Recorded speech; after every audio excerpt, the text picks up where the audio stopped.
Oi,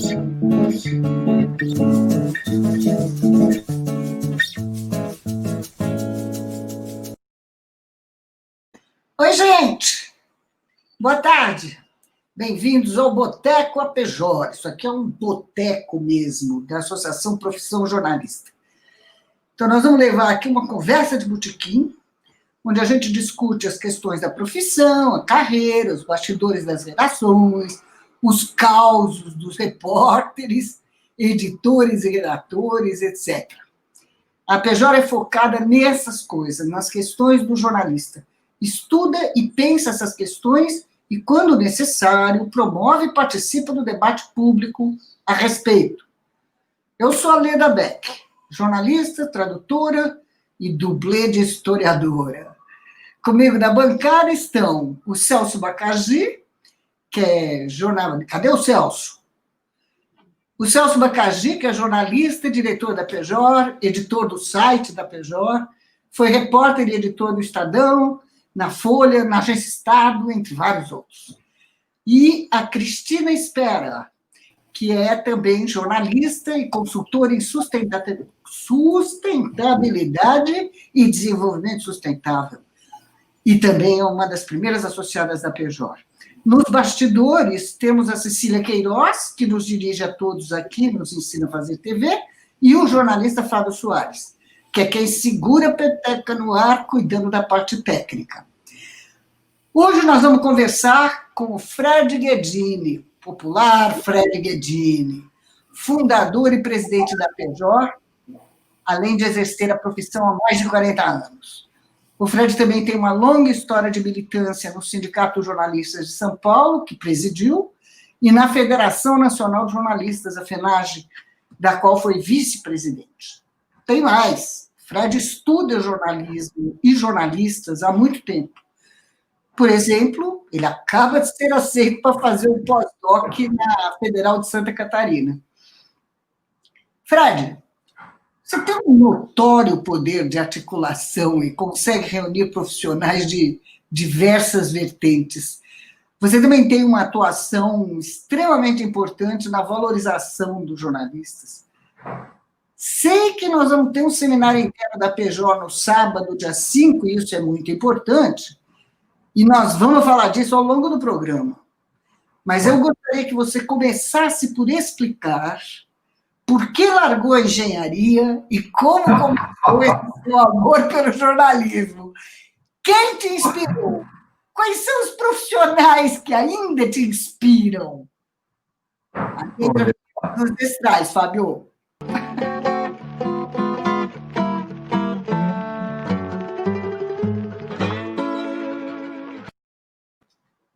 Ô, Leda, mas isso é coisa muito antiga. Nós estamos aqui na era digital total, né, perto da inteligência artificial, 5G e por aí adiante, e vou falar aqui de, coisas lá dos anos 60, 70. Porque nós continuamos analógicos, Fred. A gente quer saber como é que você... Primeiro, como é que você entrou para a engenharia? E segundo, como é que saiu da engenharia para o jornalismo? Depois a gente vai avançar nas outras coisas. Começa por aí. Leda, são bizarrices, tá certo? Olha só, eu fui fazer engenharia, não porque eu gostasse de engenharia, mas é porque eu queria construir um barco para ficar viajando pelo mundo. Então, eu fui fazer engenharia naval, você entendeu? Mas aconteceu um probleminha. Qual foi o problema no percurso aí? Eu estava na Poli e lá tinha uma nota de corte para naval, entendeu? E eu colava tudo, eu era um péssimo estudante, porque o cálculo realmente me derrubou, entendeu? Eu não tinha concentração para estudar cálculo de jeito nenhum. E eu colava tudo, e eu fui passando e colando e passando, aquela dificuldade, né? Aí, chegou na hora, não deu a nota de corte. Aí eu falei, não vou ficar, meu barato não é construir prédio, nada disso, então eu vou... Aí a coisa que apareceu de mais legal, que era mais viajante, era jornalismo, né? Então, Então, eu fui fazer jornalismo, porque quando eu estava na Marinha, um pouco antes porque eu fiz colégio naval, antes de fazer. Sempre gostei do mar e tal, tenho uma fascinação pelo mar. E fui fazer colégio naval. No colégio naval é que eu soube que para fazer marinha precisa entrar na Poli, fazer engenharia naval lá no Rio de Janeiro e pronto, né? E como não, enfim, minha família não era uma família abastada assim, curso de engenharia particular, não, nem pensar, então a gente tinha que se virar. O caminho era entrar na Poli e fazer engenharia naval. Fred, eu vou te interromper um minutinho. Ajusta a sua imagem, que você está cortando o próprio queixo. Você está assim, ó. Uma das coisas que eu vou cortar o topete, então. Uma das coisas que alguma coisa tem que cortar para encaixar aqui. Uma das coisas que me fascinavam quando eu estava no Colégio Naval era que eu gostava de ser jornalista nas atividades. Então, olha só, uma das atividades que a gente teve em 68 foi caçar guerrilheiro numa das praias ali da... Olha só, que situação. Cruz e credo! Caçar guerrilheiro ali numa das praias de Paraty. E eu fui de jornalista, assim, entendeu? Eu fui como jornalista da Marinha, né? Aquele negócio de ficar rastejando, fotografando e tal, para depois escrever a matéria. Olha só, eram umas aventuras desse tipo, né? O passado te condena, hein, Fred Guedin?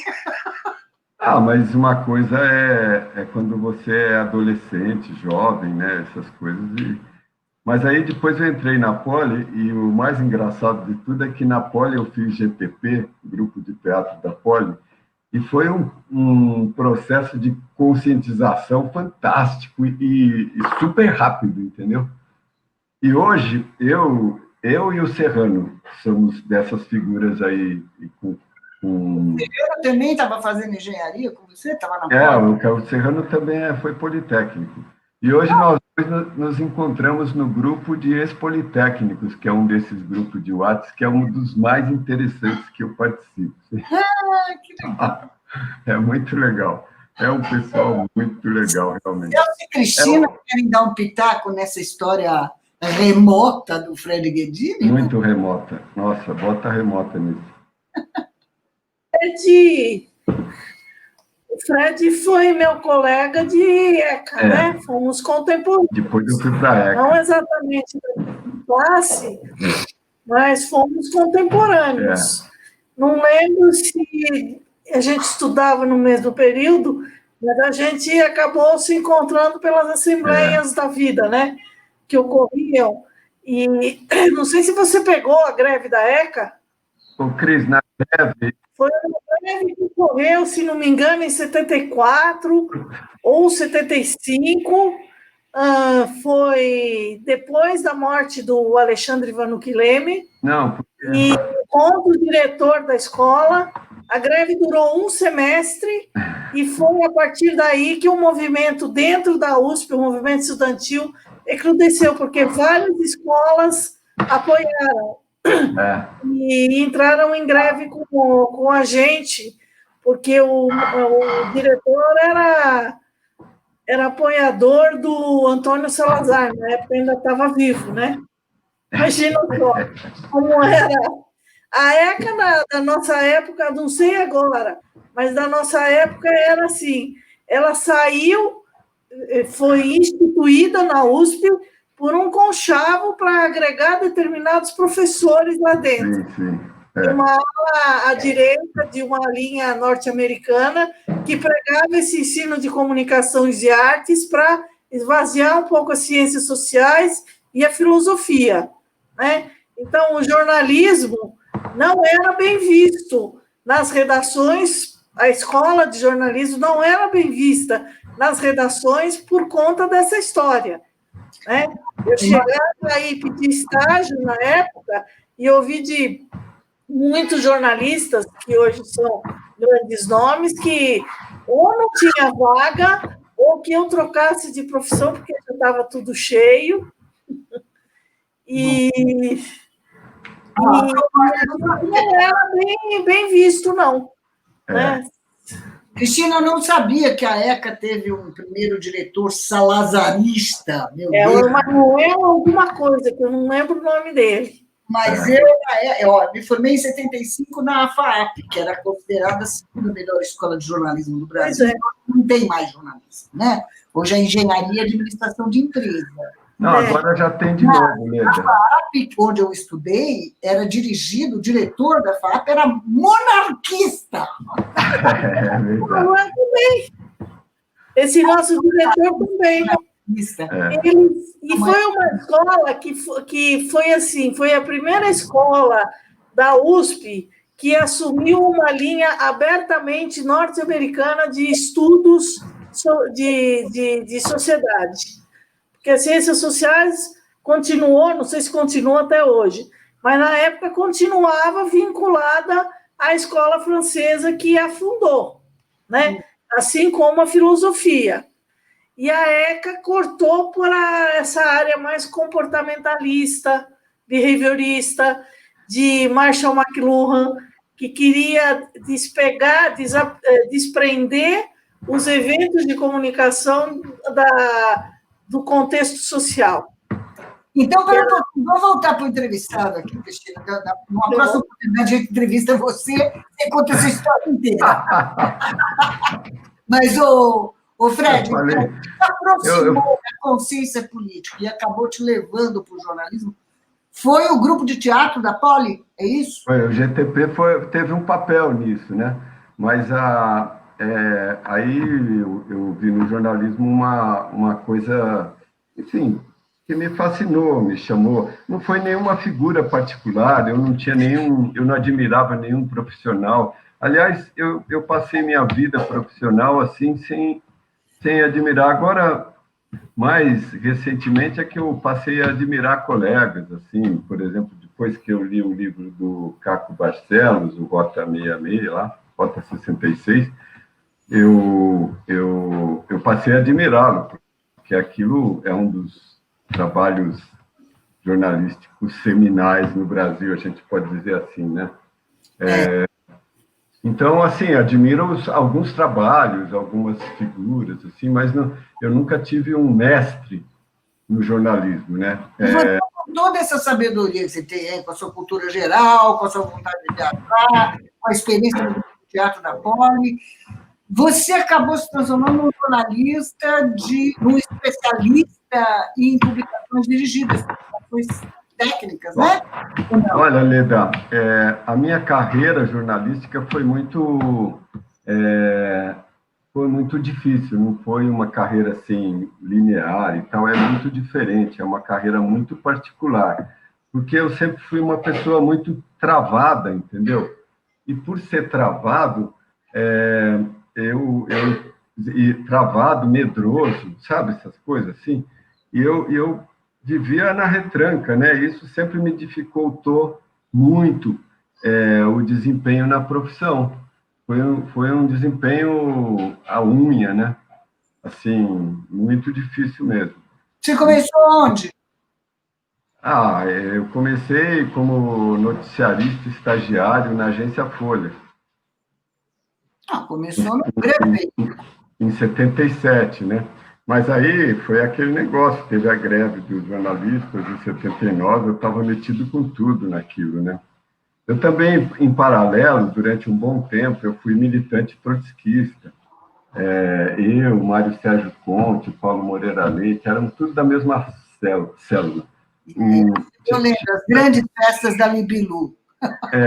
Cheguei a ter, eu era responsável pelo setor, cheguei a ter 25 jornalistas nas células que eu administrava, entre aspas, assim, era responsável, né?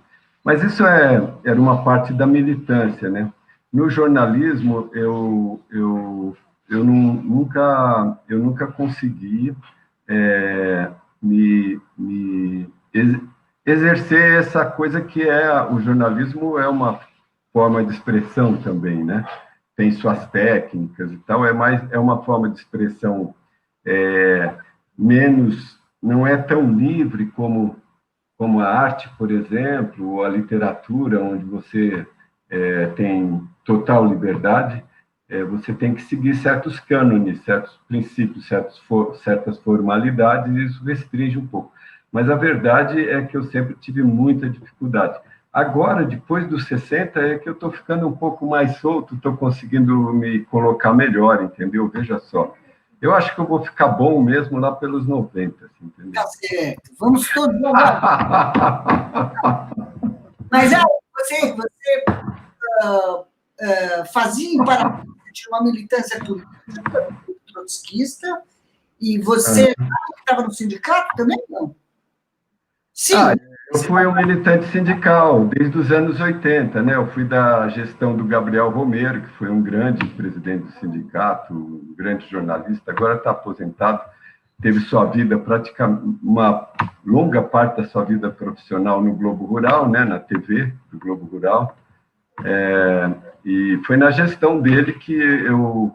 Aliás, foi na gestão do Gabriel Romero, olha só, foi na gestão do Gabriel Romero que, num evento que ocorreu lá em Goiânia, onde a Zequinha, Maria José Braga, atual presidente da FENAGE, era a coordenadora desse evento, que pela primeira vez eu formulei uma coisa interessante na minha cabeça, apareceu assim, o sindicato, um organismo voltado para a questão autoral do jornalista, né? E que nós depois, quando eu estive na presidência, nós criamos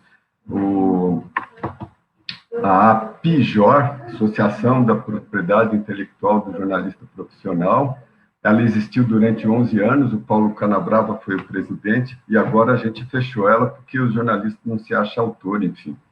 Não se achava, né? Agora vai ter que se achar porque vai ser a forma de ganhar dinheiro. Então, olha tudo, a gente criou uma coisa um pouco antes da aparecer a oportunidade, você entendeu? Que é agora com as plataformas e as redes sociais e tal.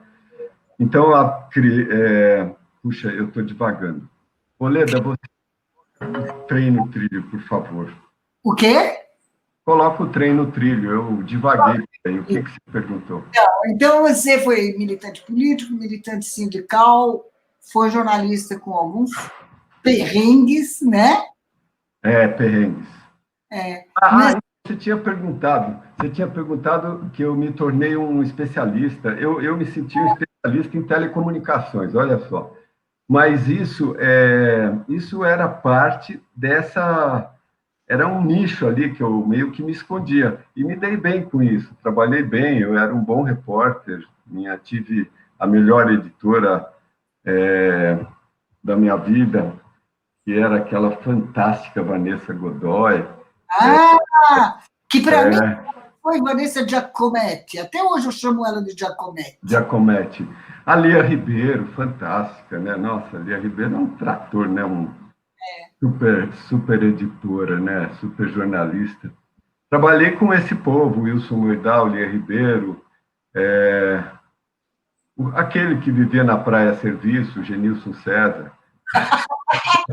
Frase maravilhosa. Não, eu estou na Praia Serviço.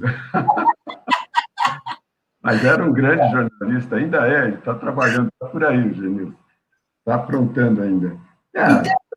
Foi um período maravilhoso naquela redação, né? Você, nos Estados Unidos, a Leda Lopes, a Áurea Lopes, a Vanice. Nossa, muita gente boa, né, Leda? A redação da Plano. Eu tenho que desligar aqui o celular, desculpa. Exatamente, tira o som. Se você tivesse lido o nosso manual de instruções, você... Mas, olha, o fato é que eu curti muito essa fase aí, curti mesmo, do jornalismo segmentado, né, especializado. Até exercitei uma coisa que depois foi para mim uma interessante, que era, eu gostava de criar veículos, entendeu? Então eu criei lá junto com a Lia a revista Link, depois esse nome veio a ser utilizado no Estadão, né, no caderno Link, mas antes ela tinha uma revista Link, que era, eu explicava assim, era o jornal do carro para os caras que administravam as redes de telecom das grandes empresas. Vai ser nicho assim lá na Casa do Chapéu, não é? Nicho. Era o nicho do nicho do nicho. E era uma revista muito especializada, era muito interessante. E eu montei um conselho editorial com os próprios caras do setor, você entendeu? Então, a revista era muito bem informada, né? Porque ela estava ali no estado da arte da coisa, entendeu? Então, Fred, e a essa altura você já era um adulto, você não era mais o estudante da Poli que queria só viajar. Não, eu já era um jornalista, quando eu criei a Link, eu já era um jornalista sênior, né? Já estava maduro na profissão, já não era mais militante. Nós estamos falando dos anos 80, meados dos anos 80. Foi a fase que eu me dediquei mesmo ao jornalismo. Eu fiquei na Plano 14 anos, né? Mas desses 14 anos, você vê, depois eu virei presidente do sindicato. Isso foi em 2000. Então, até 2000, por exemplo, de 1987, de 89 a 2000, foram 11 anos que eu trabalhei muito assiduamente na Plano, e como repórter, depois como editor, depois como editor-chefe. Editor-chefe da Link. Cobrindo telecom, sempre. Eu cobria um pouco informática, mas principalmente telecom, que era um segmento muito forte, né? Antes da privatização, esse segmento de B2B, né, business to business, no telecom, era muito forte. Depois que vendeu, cada operadora comprava do seu fornecedor fora, acabou o mercado B2B no Brasil de telecom, né? Acabou assim da noite para o dia, assim, entendeu? Não é à toa que todas as publicações da área ou fecharam ou foram fazer outras coisas, né? Mas aí, então, você elegeu o presidente do sindicato no ano 2000, você disse? De 2000 a 2006.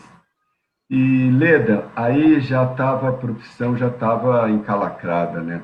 Já estava num perrengue danado, nossa. Leda, Agora vai entrar a vinheta perrengue. Ô, Leda. Essa palavra. Perrengue,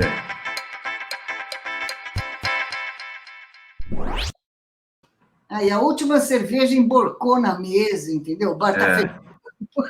Foi perrengue. Qual foi o perrengue? O Celso queria dizer alguma coisa. Diga, Celso. Tudo bem, Fred? Bom, eu queria fazer uma pergunta para o Fred, mas já que ele vai falar do perrengue, pode ser depois do perrengue. Se vocês quiserem ouvir isso, é o seguinte. Eu tive 2 perrengues, né?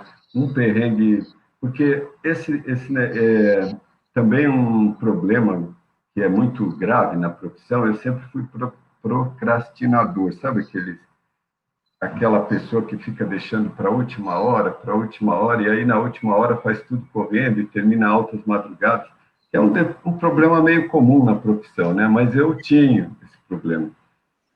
E teve uma vez que não deu, não consegui fechar, e a patroa teve que me mandar para casa e fechar a revista. E foi um perrengue muito dolorido, né? Porque quando acontece isso com o editor-chefe, você pensa, né? Mas a nossa relação era muito boa e ela não me mandou embora. Eu continuei fazendo a revista, que foi uma boa revista até o fim, né? Eu acho. A casa da Lia, o Ribeirão? A Lia Ribeirão, Ela era uma das donas da Plano Editorial, né? E ela fechava comigo. Então, esse foi o perrengue. Agora, o perrengue da minha vida mesmo, o grande perrengue da minha vida, aquele que me fez sofrer mesmo, foi o plano de saúde do sindicato. Esse foi o perrengue realmente que... Porque, assim, sabe quando você entra numa errada e não tem saída, não tem como sair, você tem que sofrer até o fim, tem que ir se arrastando até o fim mesmo, e o fim não chega, o fim. Eu só sei que, assim, para falar em termos de valor, o plano de saúde do sindicato, ele ajudou muita gente, né? muita gente, tinha família com 14 pessoas no plano de saúde, tudo velhinho, né? Tinha até empregada, enfim, todo mundo, tia, avó, bisavó, e tudo gente que custava caro para o plano de saúde. Ele tinha pouca gente, muita gente com idade e com problemas de saúde. A própria profissão é uma profissão de saúde precária, né? Muita gente de saúde precária. E ele não se sustentou. Ele existiu durante uns anos e a dívida dele chegou a 8 milhões de reais, enquanto que o sindicato faturava 2 milhões por ano. Então, foi uma coisa muito dolorida mesmo, muito. Foi desses erros para ninguém botar defeito, sabe? Como resolveu isso, faturando 2 e devendo 8? Uma coisa que nem está resolvida não, ainda. Já está, né? Agora está. Mas foi terrível, ficou 20 anos lá, né? E foi uma negociação muito dura com a... Mas, assim, não foi só a gente que errou, né, Leda? Porque a gente, evidentemente, não entendia nada da coisa, né? Mas nós tivemos muita gente, não sei se qual a intenção dessas pessoas, mas gente que errou muito feio aí, que era da área mesmo, que eram nossos assessores, né? E que erraram muito feio nesse negócio, entendeu? Na montagem, né? No projeto da coisa. Esse é um perrengue de respeito, esse é um grande perrengue, hein? A gente foi meio que de gaiato no navio, né? Enfim, queríamos fazer uma coisa muito boa, que esse é plano de saúde. O jornalista já ganhava mal, você entendeu? Já estava ganhando muito mal. Não conseguia pagar plano de saúde. As empresas não tinham plano de saúde. Então, nós pensamos, bom, vamos fazer alguma coisa de muito relevante. A categoria já muito afastada do sindicato, entendeu? E essa foi uma tentativa de aproximar, né? E quem dizia, mas o sindicato não é para isso, eu falava, não, é uma forma de você aproximar as pessoas para pelo menos conseguir falar com elas, né? Porque elas estão tão distantes que não querem falar com a gente, não querem nem ouvir o que o sindicato fala, você entendeu? Então, mas foi uma tentativa totalmente frustrada, deu muito errado e o projeto foi muito mal feito, né? Foi muito mal feito. Mas, veja só, isso era 2004, 2005, era um momento em que ainda havia emprego nas grandes redações. Sim. Mas o sofrimento... Fred, deixa eu acabar. Eu queria comentar essa questão mas não vou ficar plano falando de saúde. Não, se for... Eu só vou voltar para a questão do... Não, Fred, se for te consolar, na mesma época, a minha mãe, que era professora da rede pública, tinha um plano de saúde do Centro do Professorado Paulista, que reúne 100 mil professores. E ele também faliu. Por quê?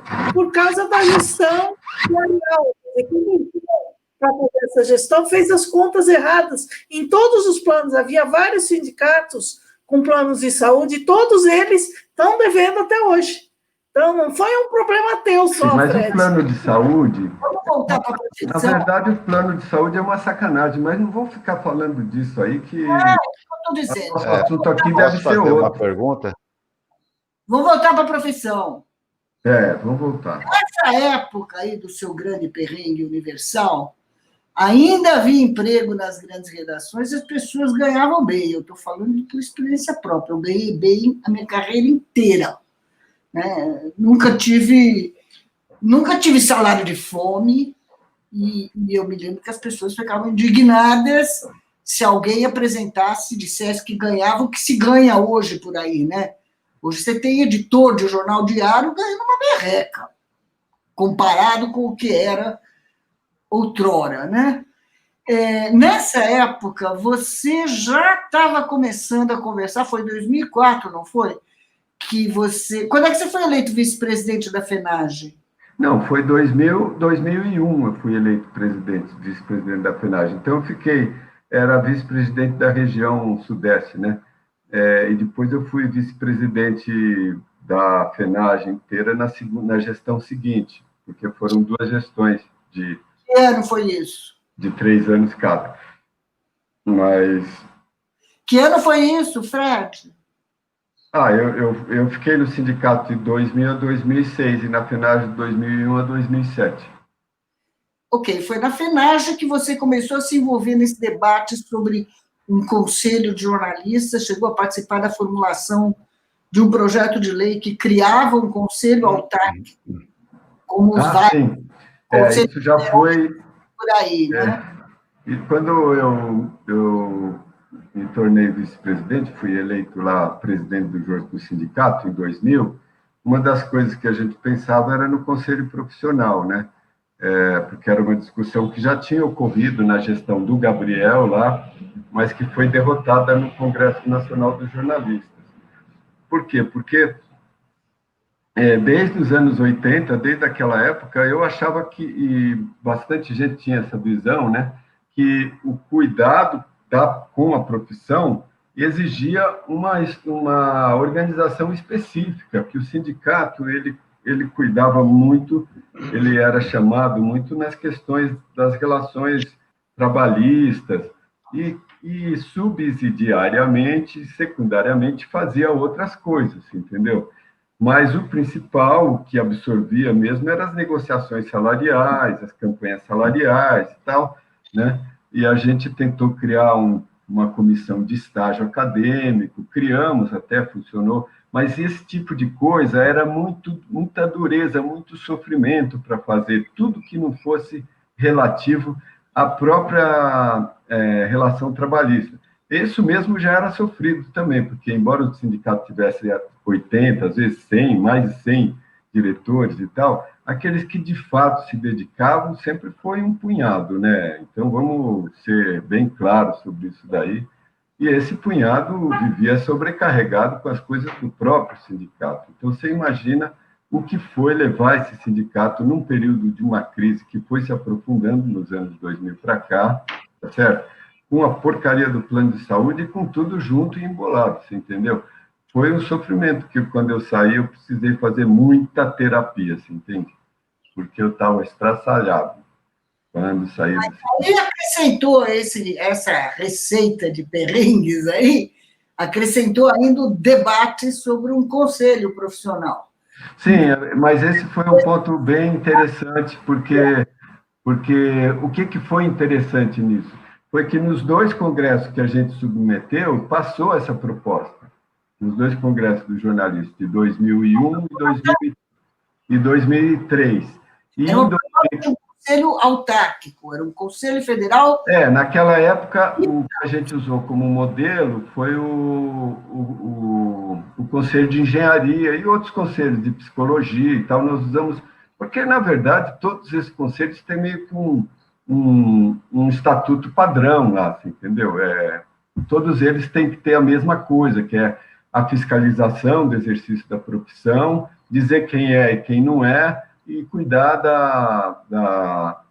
da entrada e fiscalização ética profissional, essas coisas, porque, em tese, os conselhos são formados no interesse da sociedade, não no interesse da profissão. É para a sociedade se defender do mal profissional, é uma defesa da sociedade, para que a sociedade que recebe aquele serviço tenha quem recorrer, entendeu? Essa é a função principal do conselho. Tecnicamente, no juridiquês, ele é chamado de Conselho de Fiscalização Profissional. Juridicamente, esse é o termo utilizado. E eles têm um estatuto, né, uma lei de fundação, todos eles têm que passar no Congresso, uma lei de criação do Conselho, que é mais ou menos padrão, você entendeu?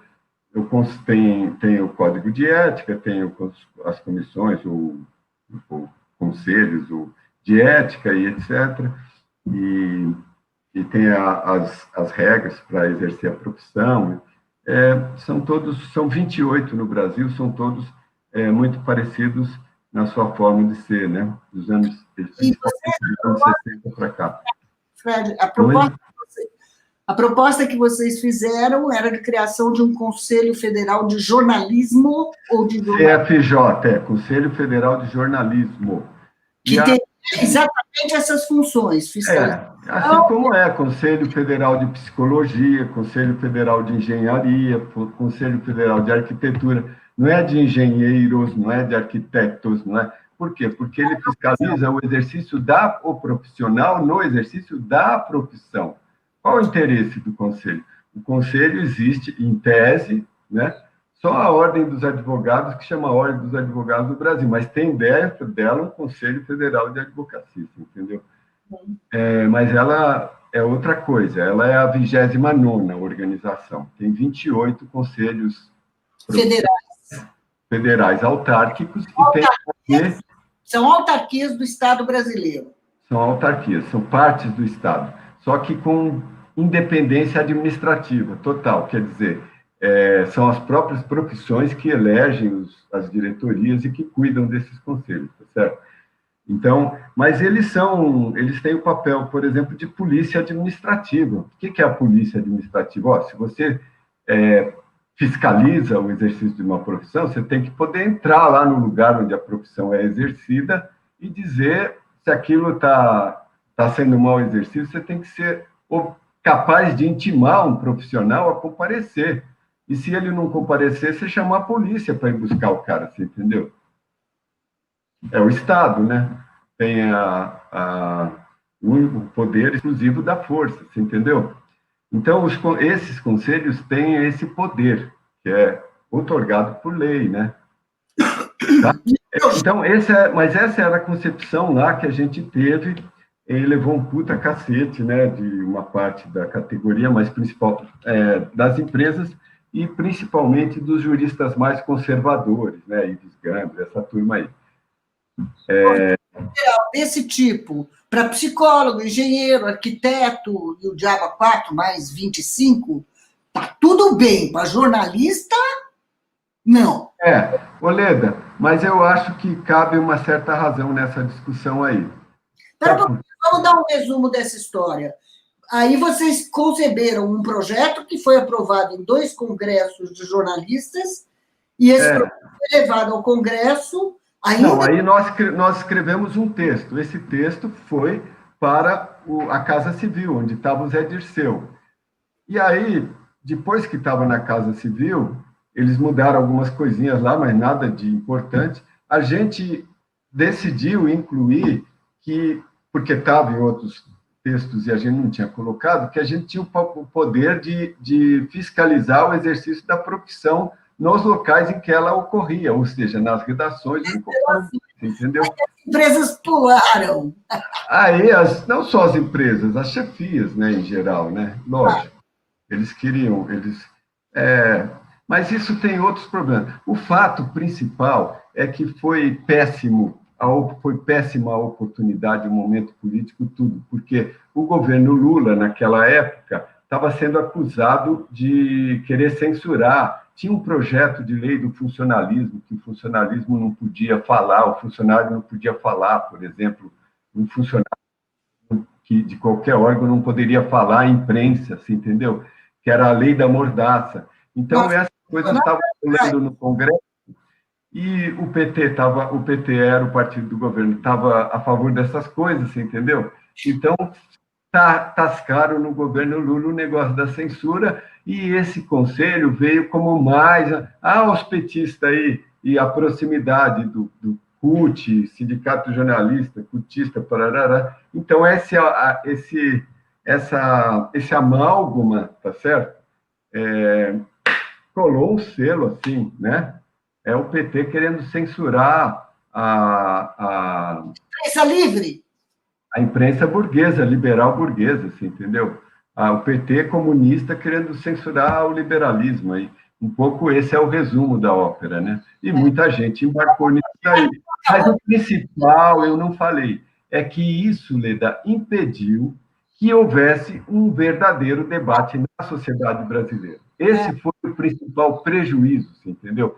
Porque era assim, os veículos contra, um grupinho bem pequeno, nós, os jornalistas, e os próprios jornalistas, a maioria dos jornalistas a favor, mas a maioria da galera. E existem duas carreiras jornalísticas no Brasil, as chefias e os jornalistas de baixo. E isso já tem pesquisa aferindo e mostrando claramente que são 2 profissões, entendeu? dois corpos profissionais. O corpo profissional das chefias dos bens, nas redações e na vida profissional, e a galera, a massa dos jornalistas que ganha mal para burro, para carrega o piano. Você entendeu? Então, essa situação, essa massa que carrega o piano achava importante, mas a galera lá de cima achava um perigo para eles, entendeu? Por quê? Porque a proximidade dessa galera de cima com o patronato é muito grande, entendeu? E a imprensa brasileira é uma imprensa sabidamente editorializada. É uma imprensa de classe. É uma imprensa, até mais que isso, é uma imprensa vendida para o grande capital financeiro, para o rentismo. Ela existe para defender o rentismo. Para isso existe a imprensa brasileira. Lógico, faz um monte de outras coisas, na pandemia, e não sei o quê, parararará, o pessoal de cultura, futebol, esporte, né? Mas na política, e mais, na política econômica, especificamente, ela defende o rentismo acerbamente, você entendeu? Estritamente. É muito mais que um sabe, aquele comitê central de um partido comunista. Não passa nada aí que não seja decidido pelo rentismo. Você entendeu? Não é à toa que o Guedes está aí, que é um cara limitado, né? Um cara escroto, para falar assim, uma palavra escroto, de uma cabeça de ontem, né? Está aí e é endeusado por esses caras, você entendeu? Eles metem o pau no chefe dele, mas essa escrotidão que está aí na economia é insensada, por quê? Porque por causa do rigor fiscal e outras coisas que estão aí na agenda. Mas voltando àquele projeto de 2004, não é isso? Ele acabou engavetado no Congresso, o possível debate foi abortado, porque não tinha a menor possibilidade de discutir. Você está sem som, mas é até bom que eu ainda não terminei de falar. Aí. E desde então, desde 2004, que essa conversa não é retomada, é isso mesmo? É isso. Então, esse debate, olha só, o que aconteceu com a FENAGEM, com todos nós? Botamos o rabinho entre as pernas e ficamos ali com as pernas tremendo, você entendeu? E está errado, esse é um comportamento errado. Porque por que a discussão foi impedida? Há uma razão para que essa discussão não tivesse ocorrido. Há uma razão. Eu te digo, porque o jornalismo rentista, ele quer continuar ser dono da liberdade de imprensa, você entendeu? Ele quer ter a liberdade de imprensa para isto, e não para cuidar de falar do povo brasileiro, que é um povo miserável, sabe? Que morre aí às pencas. Isso daí, eles não estão nem aí para isso não, Leda. O jornalismo brasileiro não existe para isso. Era o que a gente chamava... Peraí. Era o que a gente chamava... E agora ficou sem som. Eles provarem o contrário. Para. Era o que outrora a gente chamava de liberdade de empresa. Não é de imprensa, né? Porque a única opinião que pode ter liberdade é a das grandes corporações de mídia.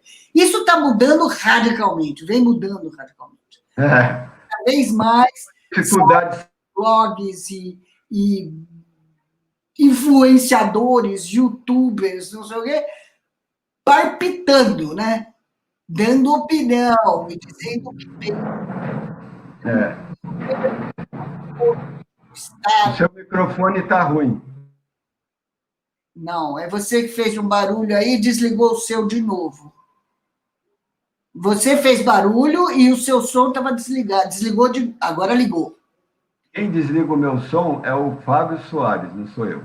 Ou a Cecília. Alguém desliga aí, eu não estou desligando. Mesa aí de vez em quando e atrapalha tudo. Mas, enfim, vamos tocar que já está o tempo correndo aqui, entendeu? Então, a PJ foi fundada há, 4 anos? 22 de outubro de 2016. Então, 4 anos. Foi fundada há 4 anos para estimular esse debate, para estudar esse problema do Conselho, e desde que eu entrei na PJ, faz muito pouco tempo, eu já vi que há muitas divergências. se é um conselho de jornalistas, se é um conselho de jornalismo, se é conselho, se é ordem, se é colégio, como existem vários pelo mundo, na Itália tem uma ordem, né? E a função da PJ é estimular essa conversa, estudar esse problema e estimular essa conversa. Por isso, nós vamos ter um seminário daqui a 2 dias, né? Depois de amanhã, no sábado, um seminário. Depois de amanhã. Para ver se nós, os associados, conseguimos nos entender e definir algumas coisas. Você quer falar um pouco do seminário? Não, eu quero, mas como isso daqui tem uma bancada, eu queria perguntar se o Celso queria fazer uma pergunta. o Celso e a Cris aí não querem fazer perguntas, porque aí isso daí que aparenta mais um diálogo, né? Uma entrevista. Assim. Não, mas eles estão quietos, pô. Não, bom, o papo estava interessante aí entre os dois e a Leda estava dando continuidade em uma sequência lógica na entrevista e nós ficamos quietos para ver, né? Onde é que ia dar. Mas tá bom, eu acho que o Fred historiou e esclareceu aí muita coisa da nossa história em volta dessa questão do conselho. Eu não sei porque na verdade eu queria fazer uma pergunta lá mais atrás, né? E não sei se é o caso de voltar atrás, mas enfim, se não for, vocês cortem a pergunta. Eu conheci o Fred, acho que foi em 81. Metropolitana de Guarulhos. 81, não, foi antes, foi 78. Foi 78, 79, né? Lá na Folha Metropolitana, em Guarulhos. Que era um jornal diário, standard, né? Com 2, 3 cadernos, né? Era um jornal regional ali daquela região, Guarulhos, Arujá, Santa Isabel, cobria toda aquela parte ali. E era de um grupo muito forte, né? Que é o grupo do Pompeu lá, que era dono da empresa de ônibus, ainda é, né? E dono de várias coisas naquela região. Né?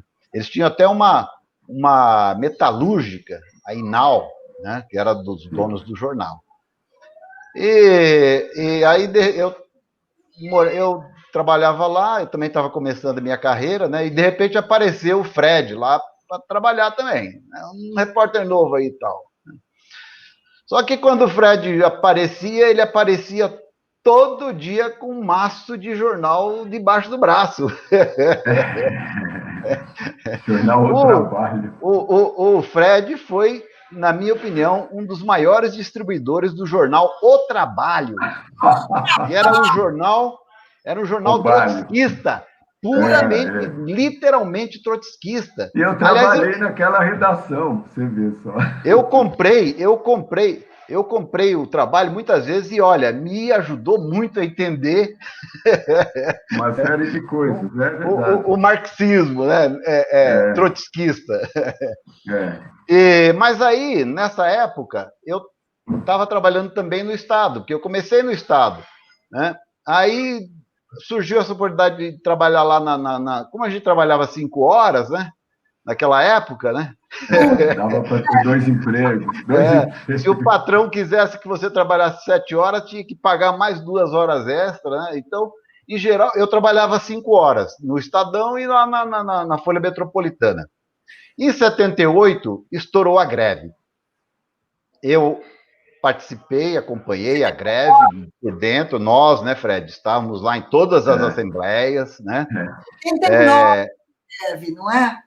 78, 79. 79, não, né? Maio de 79, final de maio, início de junho. Foi maio e junho de 79. E aí eu estava nos 2 jornais, né? E aí começou a greve e nós lá naquela greve e tal. Pra vocês terem uma ideia, eu era jovem também, e aquela coisa, né? Fui fazer piquete na porta do Estadão. Eu também. Nossa, mano. Eu trabalhava no Estadão e a maioria foi fazer piquete no outro jornal, né? O pessoal do Estadão foi fazer na Folha, da Folha foi fazer no Estadão e tal.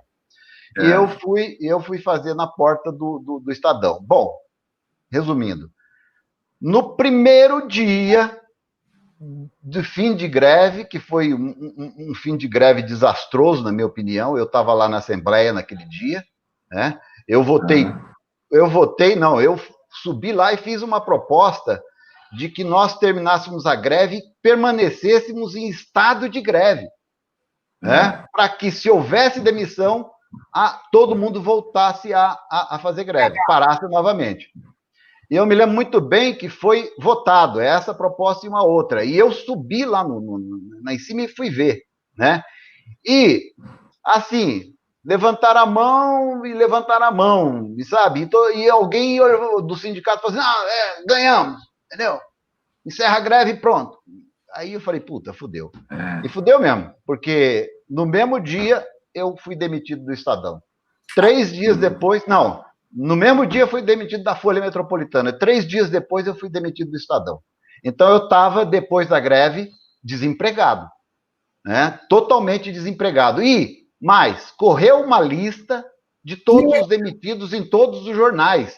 E todos os jornais estavam impedidos de contratar qualquer um daquela lista. Então nós estávamos na rua, né? E o sindicato, inclusive, fez aquelas coletas e deu uma cesta básica, né, para os desempregados. Eu até acho que eu peguei a cesta básica no mês ou dois. A minha pergunta é a seguinte: qual é a sua avaliação daquela greve?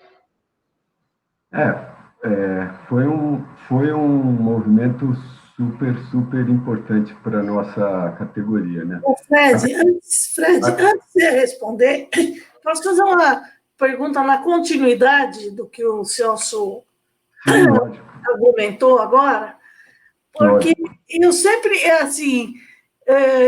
me pergunto qual é o nível, qual seria o nível de consciência da nossa categoria, né?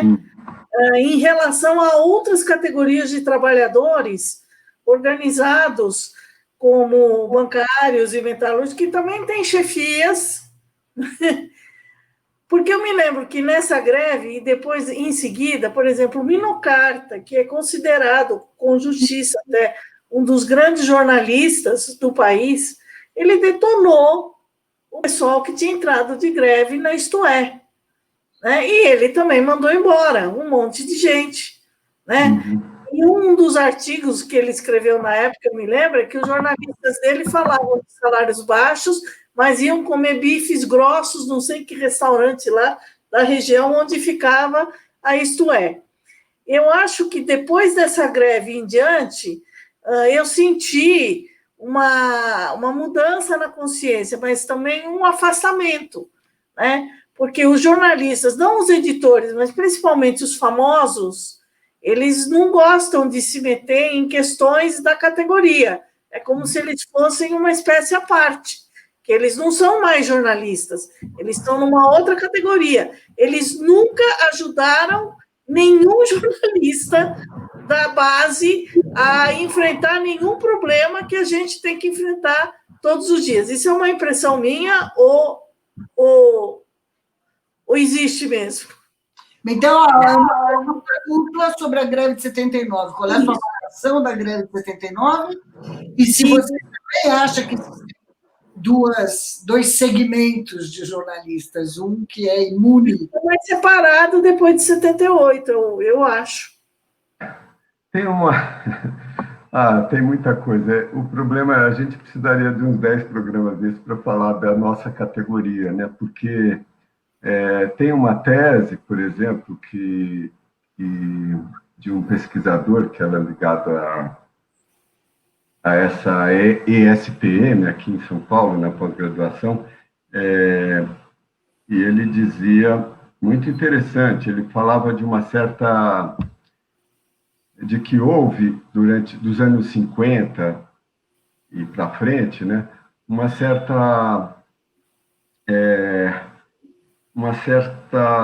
certo acordo, entre aspas, uma aliança dos chefes do Partidão, que era grande parte dos chefes nas redações era ligada ao Partidão, né? E os donos das empresas. Por quê?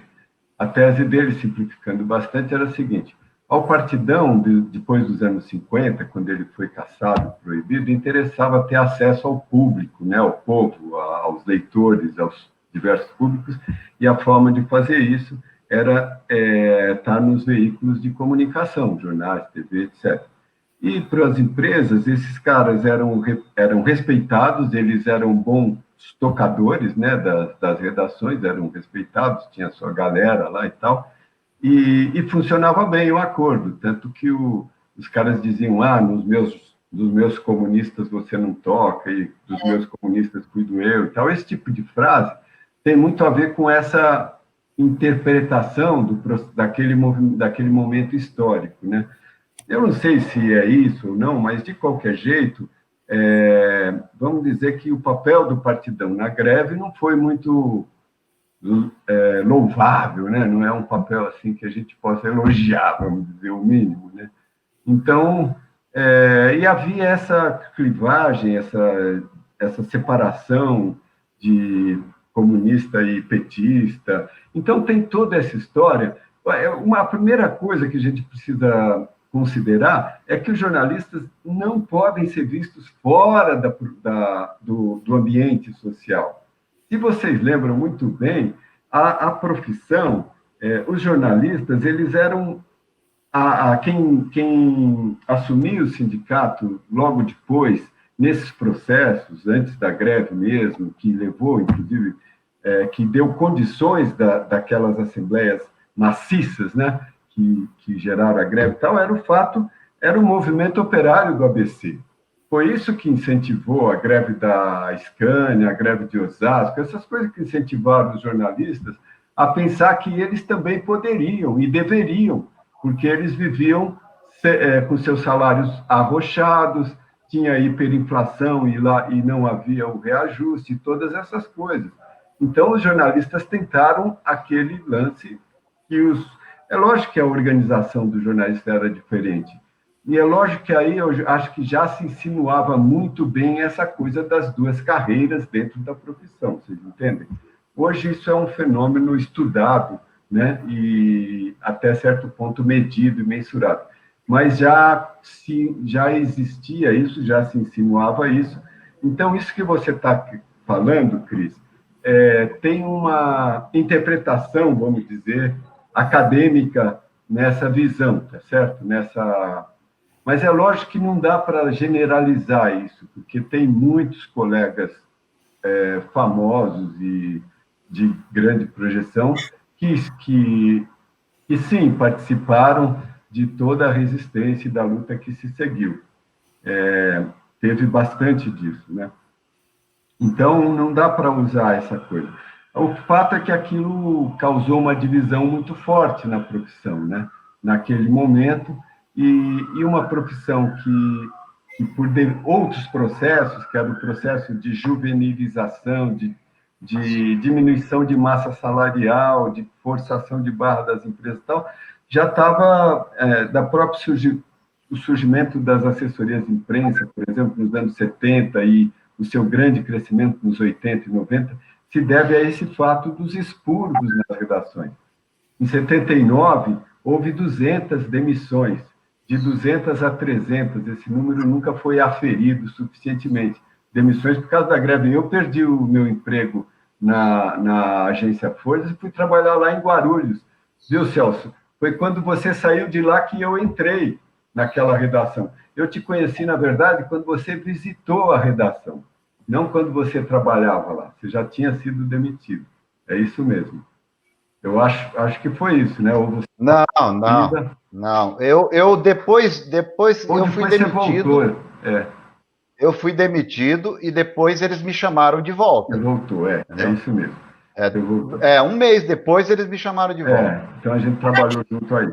Pessoal, mas enfim. Vamos fazer um programa só para falar da greve de 79. Mas nós já estamos estamos a 1 minuto de completar 1 hora aqui de conversa. Então... mas esse tempo não dá. Tá. Falamos de um monte de perrengues, que a gente pode até selecionar alguns para fazer programas a respeito deles.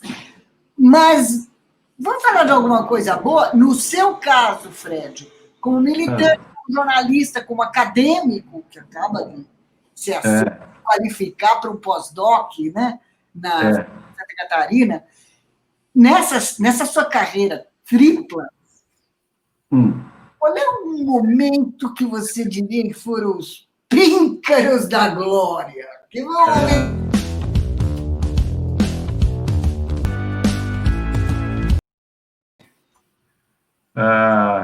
Não sei se teve píncaro de glória na minha carreira, não, viu, Leda? Mas eu gostei muito, como eu falei, de trabalhar na Plano, com a Lia Ribeiro, com você, com a Vanessa Giacometti, com tanta gente boa, nossa, muita gente boa mesmo. A gente curtia muito. Então, para mim foi o grande momento da profissão. Como eu falei, eu fiquei 14 anos na empresa, mas 11 anos mesmo trabalhando lá direto, assim, né? Depois eu fui para o sindicato, aí a coisa já foi para o outro lado. E depois, mas 11 anos onde você pôde exercer a profissão de uma maneira digna. Aí praticamente, Leda, eu deixei a militância de lado, entendeu? Aí eu me dediquei mesmo à profissão nesses 11 anos, né? E foram 11 anos muito bons de profissão, porque nós éramos jornalistas bem pagos lá na Plano Editorial, né?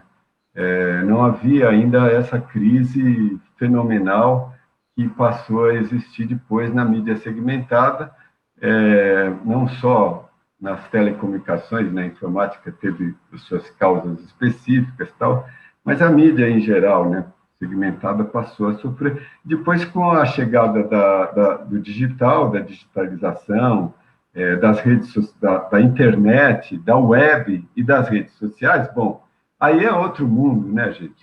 Aí é outro mundo. Então, Leda, como a gente tem pouco tempo, já está mais para o fim, sabe o que eu acho? É que nós temos alguns problemas, nós temos alguns espinhos encravados na nossa profissão.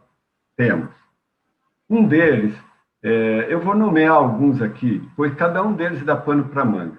Um deles é o seguinte: nós, enquanto jornalistas, nós aprendemos a viver atrás das marcas, né?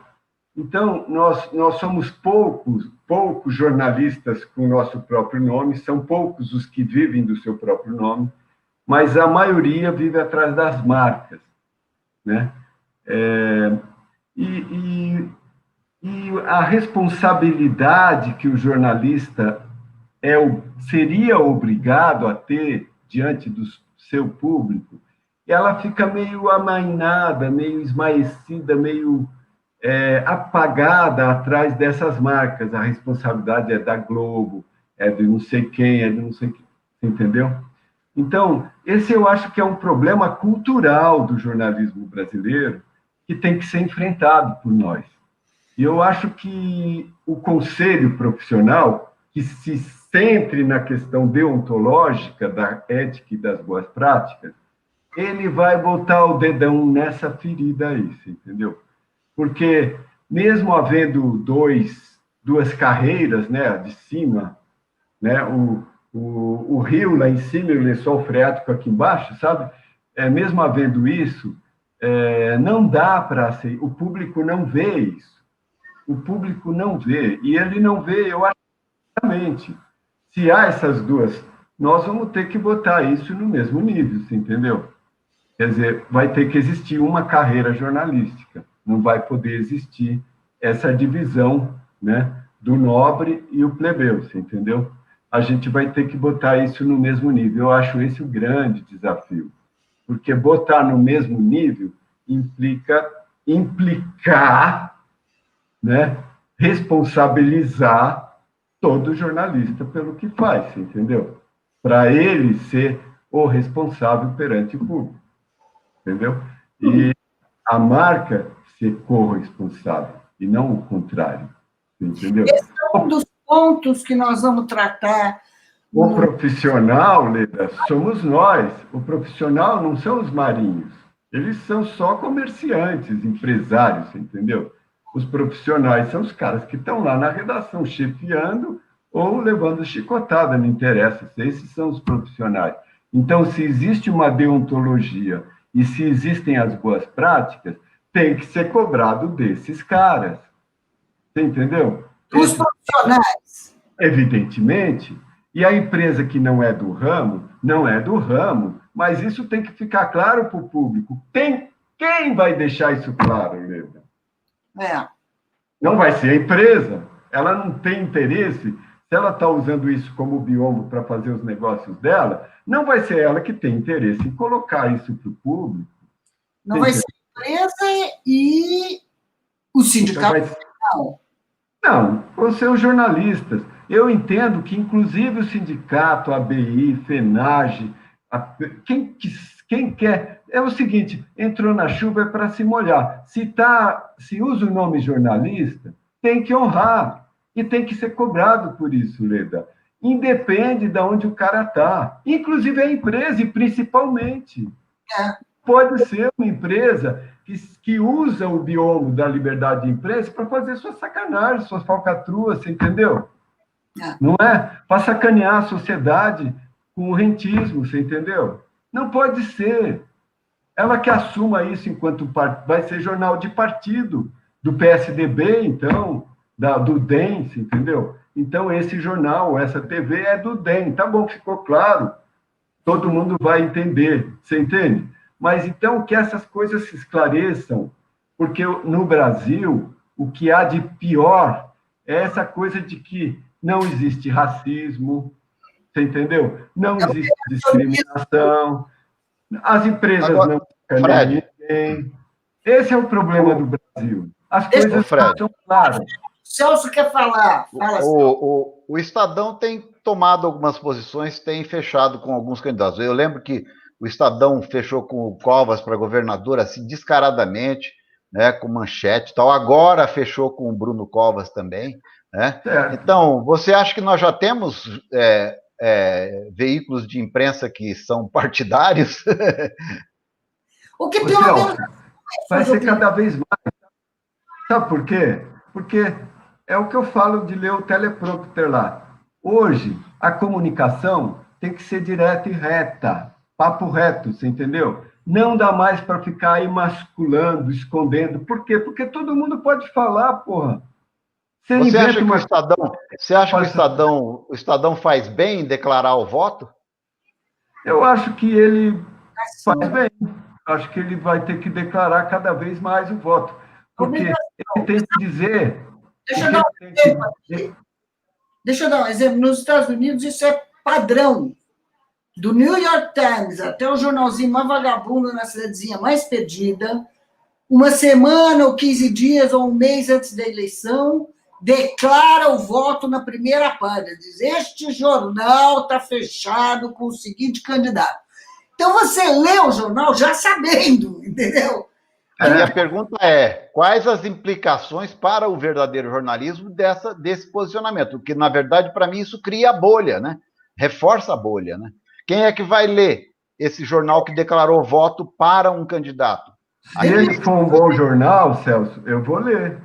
Dependendo qual você prefere, o editorial opinativo da cobertura noticiosa, né? Você acha que é possível fazer essa separação?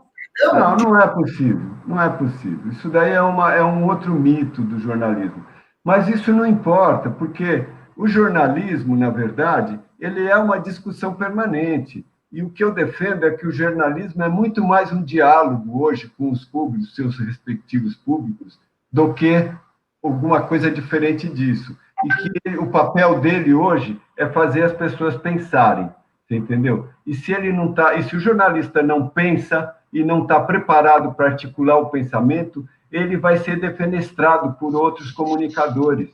E se ele não consegue se apresentar com a sua face verdadeira, com aquilo que ele vai ser descartado pelo público, porque ele não tem mais os biombos para se esconder, você entendeu? Porque o público todo se comunica em torno.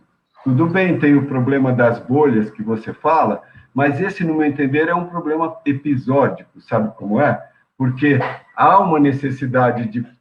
há uma necessidade de aprender, de se formar, de se informar, de melhorar. Toda essa necessidade é universal, ela não é só nossa.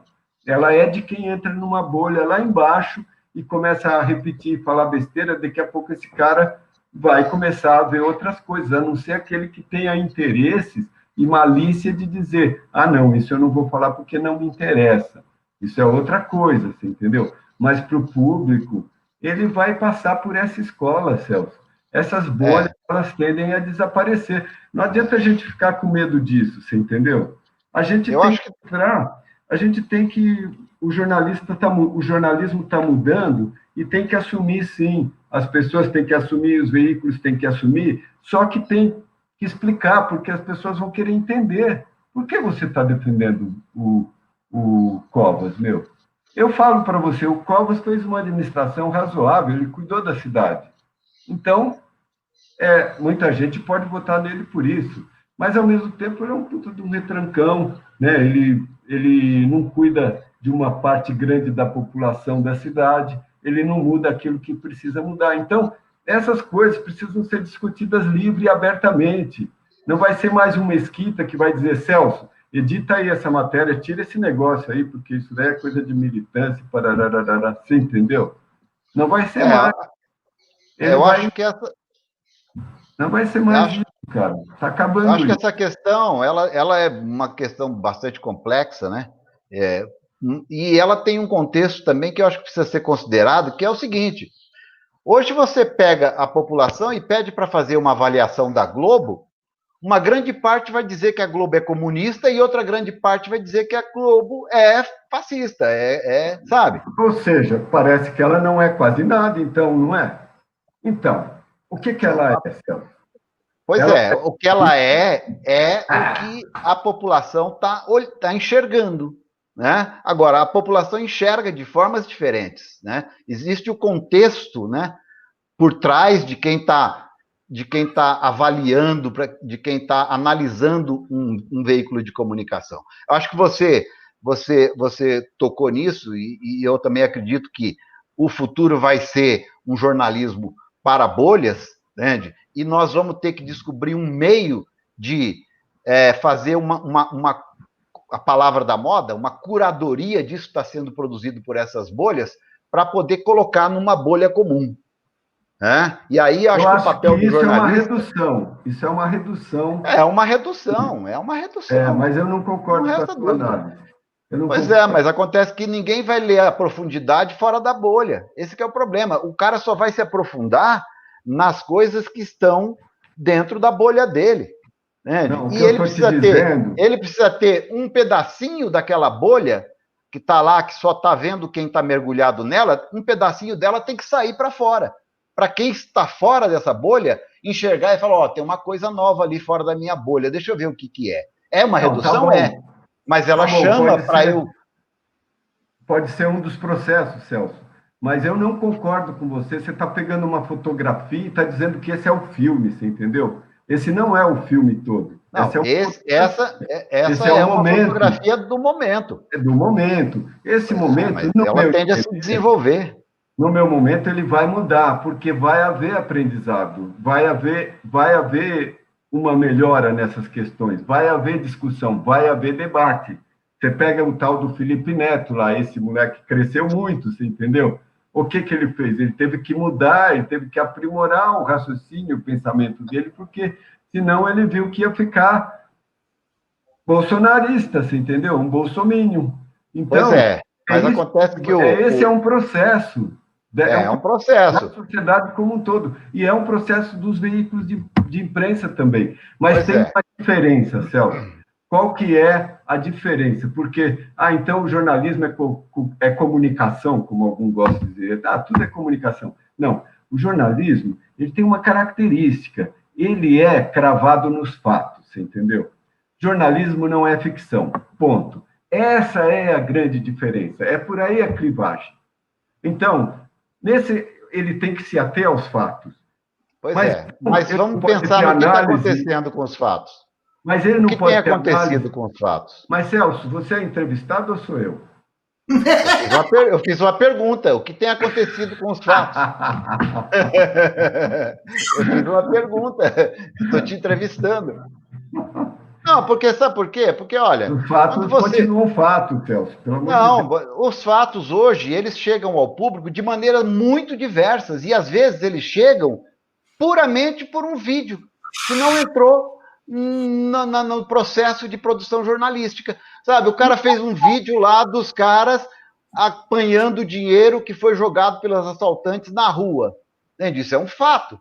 Só que um jornalista estava lá, chegou e descreveu, perguntou para o cara quanto que ele levou, quanto ele está levando para casa, etc, etc. Simplesmente a população do Brasil inteiro viu, por vídeos feitos por pessoas comuns, né? Um grande assalto, fogo, um pandemônio na cidade e pessoas pegando dinheiro na rua. Então, o fato chegou ao grande público por uma via totalmente fora do contexto das empresas de jornalismo. Eu vou dizer de jornalismo, nem de comunicação, né? Então, veja só, o jornalista ele vai cada vez mais falar menos sobre o fato quando ele está acontecendo. Ele vai falar cada vez mais sobre o pós-fato. O fato, na hora que ele está acontecendo, ele vai chegar aos telespectadores, à população, pelo celular. Cada vez mais por vias diretas. Cada vez mais por vias diretas, né? Agora, por outro lado, quando você pega uma empresa como a Globo, por exemplo, né? Você acaba, eu fico lá diante da Globo, às vezes, há algum tempo, eu vou lá no Globo News. O Globo News, o que ele faz agora? Ele dá pouquíssimos fatos, ele bota um âncora ali e 4, 5 analistas, e fica fazendo análise o dia inteiro, né? Fica fazendo análise o dia inteiro. Então, eu acho que o jornalismo está caminhando por aí. Agora, acho que o jornalista tem hoje a grande oportunidade de ser jornalista direto com o seu público, né? Só que está surgindo um outro grande problema, e eu estava falando tudo isso para chegar nisso. Nós temos hoje Facebook, YouTube, Twitter, etc., que são gigantes, que são monopólios, que são coisas maléficas e que estão entrando no jornalismo e estão dominando. O que é o Felipe Neto? O Felipe Neto é uma cria do YouTube, entende? Então, nós temos, eu estou tirando uma fotografia do momento, só que quando eu vejo as grandes, as big techs, eu imagino que o desenrolar, o filme, vai caminhar na direção delas, não vai caminhar na nossa direção. Nós temos o poder? Nós temos o dinheiro? Não temos. Eles têm o poder. Ô, Celso, mas aí você tem estados que estão reagindo, né? A Europa acabou de determinar um imposto para o Google, por exemplo. Eu espero que a reação seja grande. Agora... Está sendo. Agora, com né? O poder nos Estados Unidos, ele certamente vai chegar a um acordo com a Europa para estabelecer alguns parâmetros para a ação dessas empresas. Tem que, porque senão daqui a pouco não precisa mais de Estado. O Facebook... Celso, Oleda, você e eu estamos no movimento Conteúdo Jornalístico Tem Valor, não estamos? Então... Esse é um movimento antimonopólio, você entendeu? Então... Eu acho que esse movimento é uma puta iniciativa. Nós estamos no movimento antimonopólio. Os jornalistas têm que lutar contra o monopólio da informação e da comunicação. Eles têm que receber pelo trabalho deles, em primeiro lugar, e eles têm que lutar contra o monopólio, tá certo? Esse monopólio... Então, mas, Celso... Agora... Ele tem que lutar pelo monopólio, pelo seu monopólio. Nós temos que lutar pelo nosso monopólio. Então, eu acho essa uma visão equivocada. Eu não discordo, eu não concordo com ela. Eu acho que a gente não tem do nosso monopólio. Eu acho que esse monopólio não vai existir mais. A gente está perdendo e, eu digo, a gente vai perder esse monopólio. A única coisa que a gente pode ter, no meu entender, é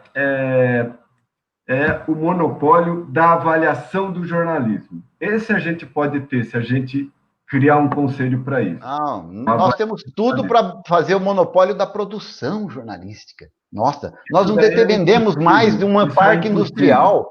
Nós não dependemos mais de um parque industrial, cara. Nós dependemos agora de internet, de robô, de coisas, de sistemas, de programas. Então, o que eu digo para você é o seguinte: essa ansiedade, ela não ajuda. Ela não ajuda porque não nos ajuda a entender e não permite que a gente planeje a coisa a médio e longo prazo. Não entendi. Ansiedade? Que ansiedade? Essa ansiedade de querer ter o controle, querer manter o que foi o passado, você entendeu? Não, mas que manter o passado, Fred? O passado já era. Não é isso que você não entendeu o que eu estou querendo dizer. Estou querendo dizer que nós, finalmente, fomos libertos da escravidão.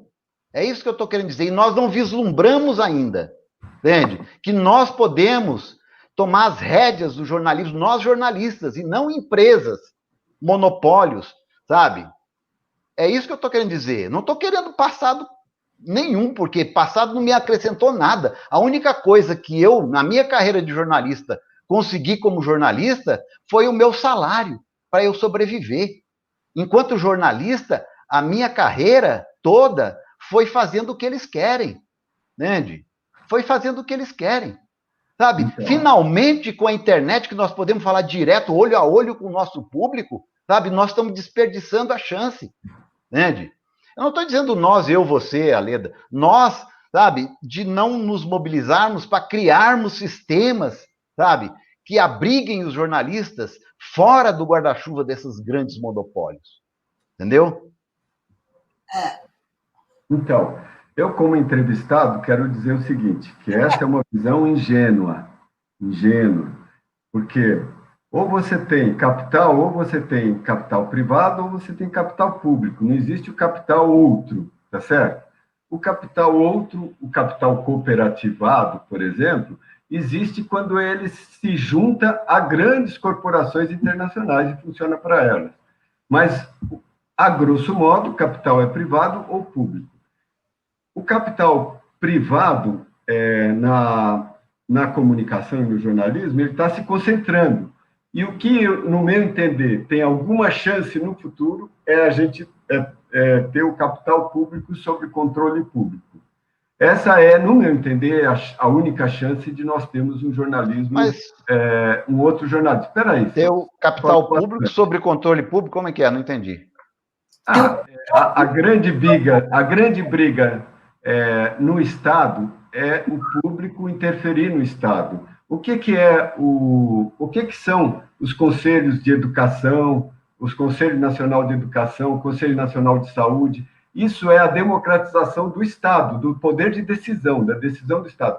Essa é a única via. A outra via é de um grupo, como aconteceu em 17, que planeja tomar o poder, tá certo? E aí ele vai fazer os seus gulags, vai tomar o poder e vai implantar o comunismo, tá certo? Então, ou tem essa, ou tem a via da democratização do Estado e do que é público pelo público, percebe? Então, o que é público controlado pelo público, no meu entender, é a melhor das opções, entende? Claro. E eu acho que o trabalho do jornalista tem que ser controlado pelo público. E daí o capital necessário... Celso, não fala junto. Aí o capital necessário, para montar essas estruturas que vão exigir grandes somas de investimento, só pode ser um capital público. Ou um capital misto, mas sob controle público, você entendeu? Então, esse desafio é um desafio que está além do momento atual, porque se a gente fala isso hoje, os próprios jornalistas são contra, como eu fui falar num debate lá no sindicato, e o pessoal do jornalista livre, imagina, nada do Estado, não sei o quê e tal, né? Aquele liberalismo na cabeça. Então, discurso anti-Estado, discurso... não vê, quer dizer, não vê a realidade, né? Fred, eu acho o seguinte... Celso, eu estou falando, caramba. Não, Leda, então é o seguinte, vamos entrevistar o Celso, eu sou entrevistador aqui, tudo bem. Então pergunta. É o pensamento do Celso. Não fica nervoso. Não, Fred, não é isso, cara. Você está falando uma coisa, eu estou eu estou Se fazendo você uma discorda. interferência exatamente naquele momento. Se você parar 5 segundos, você ouve o que eu falo e continua. Eu faço interferências de 2 segundos, entende? Ah, mas é que, bom, esse é um assunto que tem muitas vertentes ideológicas, certo, Celso? Você concorda? Porque, porra, se você considerar que o nosso Estado está dominado, como é que nós vamos depender do poder público? Bom, a solução é que o Estado deixar de ser dominado, né? Ah, mas aí que é sonho. Aí é que é uma visão, como é que você falou? Inocente, né? Não, o Ah, outro sonho ah, é que o jornalismo pode existir num estado como esse, um jornalismo porreta e tal, você entendeu? Pode, na margem pode, mas no principal não. No principal é esse, é o jornalismo privado que nós temos aí. Na margem existem outras experiências. Essas experiências que a gente acha muito legal, do Bob Fernandes, as meninas da Pública, isso e aquilo, muito legal, muito bom na margem, você entendeu? No centro, o que tem, Celso? No centro você tem a Globo, a TVS, os Sirotes que lá no sul, os Frias aqui, e você entendeu? No centro você tem isso. Você não vai deixar de ter isso de uma hora para outra, né? posso responder isso? Você só pode deixar de ter isso numa sociedade que se preocupe, que veja o sentido público da comunicação jornalística, você entendeu? Que veja. E eu acho que o conselho ele deve existir para despertar isso na sociedade, nos jornalistas e na sociedade, o sentido público do jornalismo. Esse, na verdade, é a principal função, no meu entender, de um conselho de jornalismo. É discutir com o público o tempo inteiro para formar o público para um jornalismo de sentido público. Porque quando tiver isso, a briga com as chefias nos veículos comerciais vai se tornar diária, entendeu? Permanente, porque não dá para fazer tudo aquilo que se... Não dá para ficar ouvindo só o rentismo e dizer que isso é jornalismo. Não dá. Isso daí, na verdade, é uma atitude partidária, você entende? Então, isso tem que ser combatido. Tem que ser combatido. Agora, e o pluralismo? Onde está o pluralismo? Tem que haver um pluralismo. A sociedade é plural. Então, os movimentos sociais têm que estar nesse conselho. Tem que estar, porque eles têm que ter parte na discussão disso. Eles são parte... o movimento fortíssimo de educação, por exemplo, com o Conselho Nacional de Educação, o movimento fortíssimo de saúde, que tem o Conselho Nacional de Saúde, que peita esse ministro que está aí, esse ministério, que faz as coisas acontecerem em nível de Estado, enquanto tem lá o generalzinho que fica traquinando lá com o seu chefe, bolso-chefe, você entendeu? Para tentar minar o negócio, mas está lá o povo brasileiro no Conselho Nacional de Saúde, que é uma interferência direta do povo no Estado, segurando a brocha, cara. É essa a solução, não é outra. Então, que tenha lá um conselho de jornalismo com a população participando.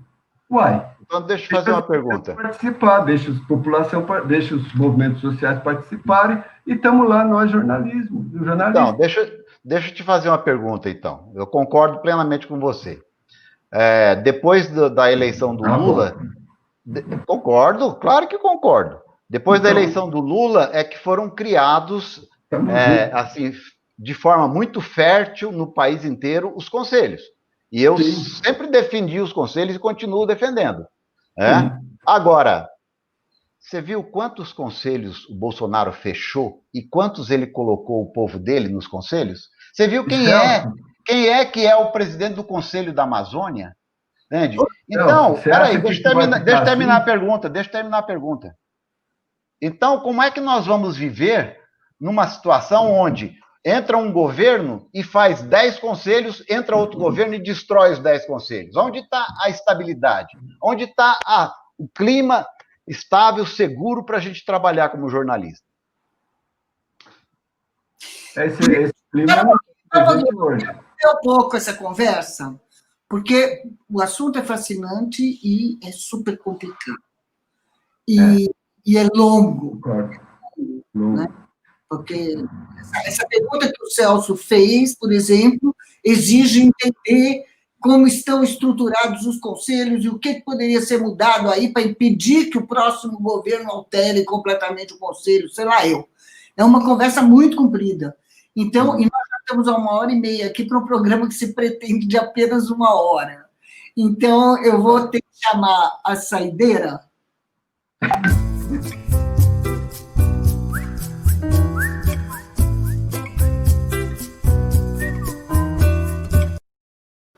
E na saideira eu quero que o Fred fale desse seminário interno de sábado, porque ele é importante, e fale brevemente, o Fred. Tá bom, eu vou falar em 3 linhas. Primeira linha, esse seminário, eu diria que depois de 40 e tantos anos com essa ideia na cabeça, e de militância no jornalismo, de profissão, de etc, etc, etc, eu acho que é a primeira vez que eu vou ter condições de expor meu ponto de vista para um grupo de pessoas, em 40 e tantos anos. Então, esse, para mim, é a expectativa em relação a esse seminário.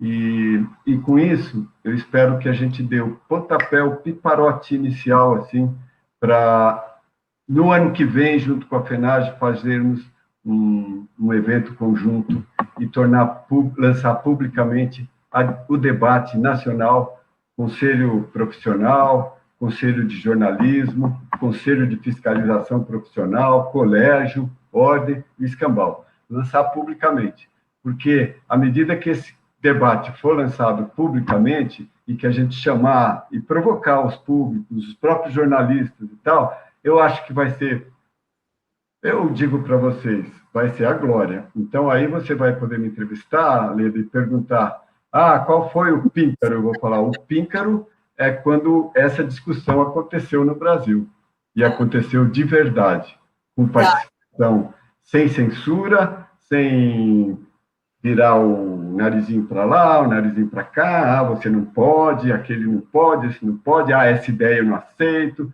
com todo mundo colocando suas ideias publicamente, comendo o maior cacete, o maior pau publicamente, tá certo? Sim, mas não é esse que a gente viu aqui, assim.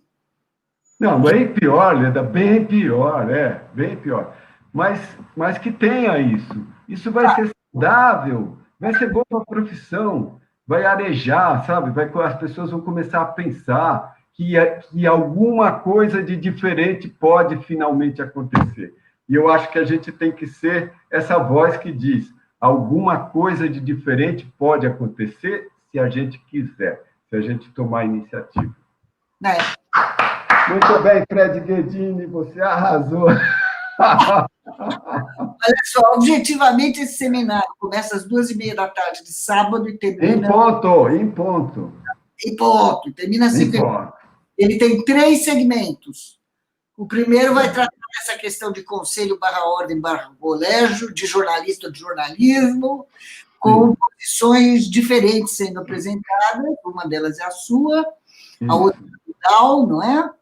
Não, então, só uma coisa. Eu vou fazer a apresentação dessa minha posição e vai se abrir o debate.